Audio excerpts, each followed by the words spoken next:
आज I will talk to you all about cleft lip and cleft palate in children, जिसको हम हिंदी में कहते हैं कटा हुआ होठ और कटा हुआ तालू।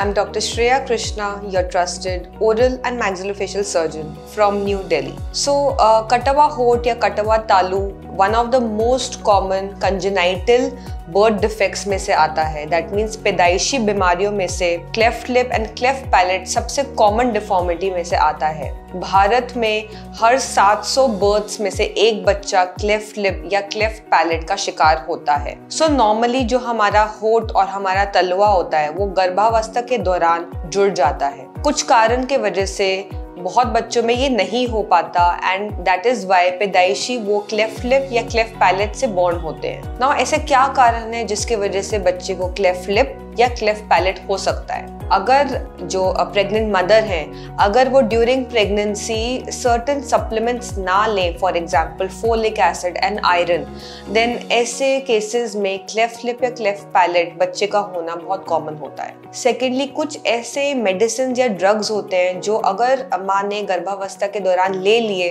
देन बच्चा क्लेफ्ट लिप या क्लेफ्ट पैलेट का शिकार हो सकता है। फॉर एग्जाम्पल कुछ स्टेरॉइड्स होते हैं जिसके वजह से ये देखा जाता है, एंड कुछ ऐसे भी मेडिसिन हैं जो दिए जाते हैं फॉर सीजर्स यानी कि दौरे, तो उन ड्रग्स के वजह से भी क्लेफ्ट पैलेट या क्लेफ्ट लिप हो सकता है। अगर गर्भावस्था के दौरान माँ ने स्मोकिंग या अल्कोहल का यूज किया हो then also cleft lip and cleft palate के चांसेस बढ़ जाते हैं। And one of the most common is अगर आपके फैमिली में किसी को फैमिली हिस्ट्री है, अंकल, आंट, ग्रैंड पेरेंट्स, किसी को भी फैमिली हिस्ट्री है ऑफ हैविंग क्लेफ्ट लिप और क्लेफ्ट पैलेट, चांसेस बढ़ जाते हैं for your own child to have cleft lip और palate. Now let us discuss कि अगर आपका child is born with cleft lip या cleft palate, then what is the treatment and what is the right age for the treatment. So कटे हुए lip का जो treatment होता है सर्जिकल होता है, तो हमें सर्जरी के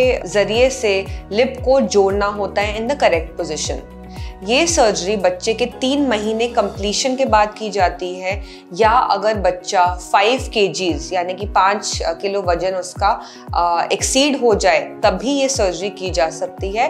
before the child reaches 5 kgs ये सर्जरी हम नहीं कर सकते हैं। कटा हुआ जो तालू होता है उसका सर्जरी टिपिकली बच्चे के 9 महीने होने के बाद की जाती है, and before the age of 14 months हमें ये सर्जरी करनी ही चाहिए सो दैट बच्चे का स्पीच अफेक्ट ना हो। Even after repairing the lip and the palate, उसके बाद भी as the child grows उसको और additional procedures की रिक्वायरमेंट हो सकती है, because cleft lip and cleft palate affects various structures. Just to explain and go over a few things, like जो स्पीच होती है बच्चे की even after repairing the palate कभी कभी परफेक्ट नहीं होती है। तो from a very young age, ideally from 2 to 3 years of age, speech therapy start होती है बच्चे की। स्पीच थेरेपी के दौरान अगर ये आइडेंटिफाई हो कि कोई स्ट्रक्चर अभी भी अबनॉर्मल है बच्चे के पैलेट में, देन स्पीच सर्जरी भी नीडेड होती है जो यूजुअली 4 to 5 years एज में की जाती है। नेक्स्ट हम बच्चे का जो अपर आर्च होता है, अपर जबड़ा होता है, उसमें भी देखते हैं बहुत फ्रीक्वेंटली वहाँ पे भी क्लेफ्ट मिलता है, एंड उसकी सर्जरी बोन ग्राफ्टिंग जो होती है एल्वियोलस की, वो procedure ideally 6 years to 8 years में की जाती है। जो बच्चे का नोज होता है उसका एक बहुत छोटा सा प्रोसीजर किया जाता है when the child is around 6 to 8 years of age. जो अपर जॉ होता है इन बच्चों में पूरा डेवलप, पूरा ग्रो नहीं हो पाता because of the cleft lip and cleft palette, and also because इतने सर्जरीज होते हैं इन बच्चों पे कि वो स्कार के वजह से भी अपर जॉ ग्रो नहीं होता। इसकी सर्जरी मिनिमम 12 years के बाद ही की जाती है। एंड लास्ट में जब सारे प्रोसीजर्स हो जाएं cleft lip and cleft palate के चिल्ड्रन में, लास्ट में बच्चे की फाइनल राइनोप्लास्टी की जाती है जिसमें उनका जो नोज होता है उसको रीशेप करते हैं। So apart from this treatment, बच्चे के डे टू डे लाइफ में क्या प्रॉब्लम आ सकती है if we leave this cleft lip and cleft palate untreated. अगर आप कटे हुए होठ या कटे हुए तालू का ट्रीटमेंट ना लें तो बच्चे के लाइफ में क्या प्रॉब्लम आ सकती है?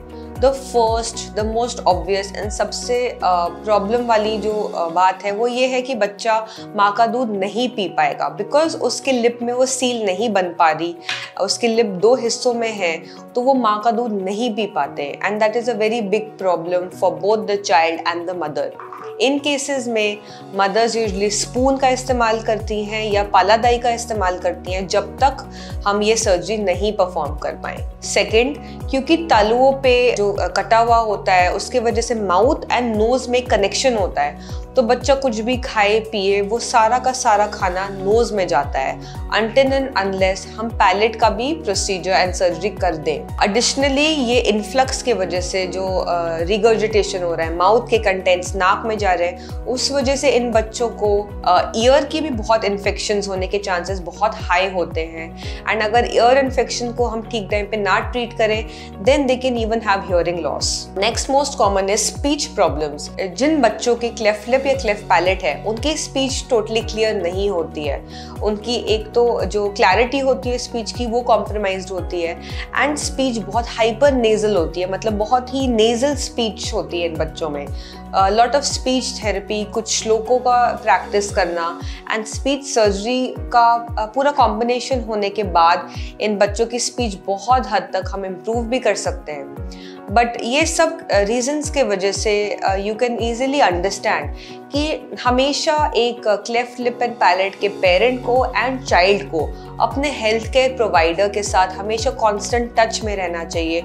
हो सके तो साल में एक बार ट्रीटमेंट के लिए या चेकअप्स के लिए आइए, ताकि जो बच्चे का स्टेज ऑफ डेवलपमेंट है उस टाइम पे ही हम बच्चे का वो अप्रोप्रिएट ट्रीटमेंट ले पाएं, so that they can lead a very ordinary and normal life. If you have liked the video and you would like to have more information about facial surgery videos, please subscribe to the channel, comment and like the video. Thank you.